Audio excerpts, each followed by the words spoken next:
Chapter 2. That night, Andrew had trouble sleeping.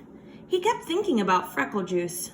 Maybe the reason no one in his family had freckles was because no one knew the secret recipe. If they never even heard of Freckle juice, then how could they have any freckles? It figured. Andrew didn't like the idea of paying Sharon for anything, and 50 cents was a lot of money.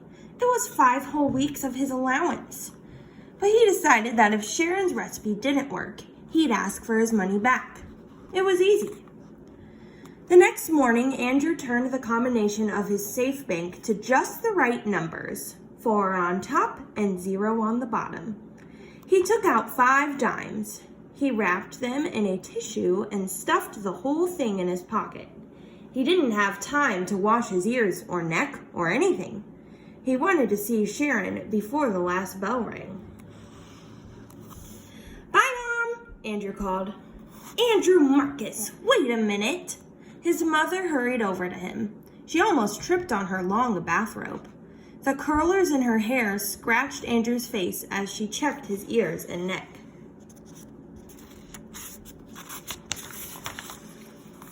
"Please, Mom, can't we skip it just this once?" Andrew begged. Mrs. Marcus stepped away from Andrew. She pointed a finger at him. "Okay," she said, "I'll let you go this time. But tomorrow I'm looking again, and Andrew, zip up your pants." Andrew looked down. Zippers were a pain. "This afternoon when you come home, I'll be next door. Mrs. Burrows invited me over to play cards. You come get the key from me, okay?" "Sure, Mom, okay." Andrew raced to school. He could hardly wait to see the secret recipe. First, he'd look at it.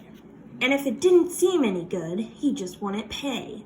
Sharon was already at her desk when Andrew arrived. He went right over to her.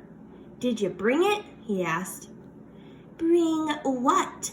Sharon opened her eyes real wide. "You know what? The secret recipe for Freckle juice." "Oh, that! I have it right here." Sharon patted her pocket. "Well, let's see it." "Do you have the 50 cents? Sharon asked.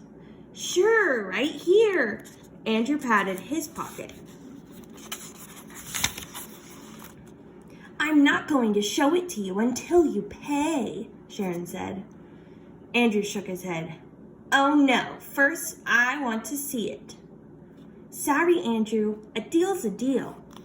Sharon opened a book and pretended to read. "Andrew Marcus," Miss Kelly said, "will you please sit down? The second bell just rang. This morning we'll begin with arithmetic. Nikki, please pass out the yellow paper. When you get your paper, begin working on the problems on the board." Andrew went to his seat. Then he took the tissue with the 5 dimes out of his pocket. He held it near the floor and aimed it toward Sharon. She sat in the next row.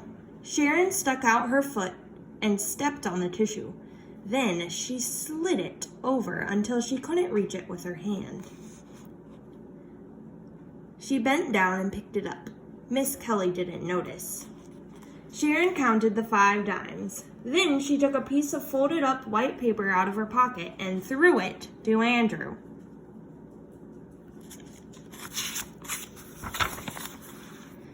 It landed in the middle of the aisle. Andrew leaned way over to pick it up, but he lost his balance and fell off his chair. Everybody laughed, except Andrew and Miss Kelly. Miss Kelly sighed. "Oh, Andrew, what are you up to now? Bring me that note, please." Andrew picked up the secret recipe. He didn't even have a chance to see it. It wasn't fair. It cost him 50 cents for nothing. He handed it to Miss Kelly. She read it. Then she looked up at him. "Andrew, you may have this back at 3 o'clock. She put it on her desk. "I don't want this to happen again, do you understand?" "Yes, Miss Kelly," Andrew mumbled. "Good. Now let's get that arithmetic done." Miss Kelly wasn't bad, Andrew decided. She could have ripped up the recipe or sent him to the principal's office, or even made him stand outside in the hall by himself. Andrew could hardly wait for 3 o'clock to come. He didn't bother counting Nicky Lane's freckles. Soon he'd have his own. When the second bell finally rang and the class marched down the hall, Andrew went up to Miss Kelly. She held the piece of white paper and waved it at him. "Here's your note, Andrew. I have the feeling it's important to you, but from now on you must pay attention in class." Andrew took the recipe from Miss Kelly. "After tomorrow, I won't have any trouble paying attention," he promised. "Just you wait, Miss Kelly. I won't have any trouble at all."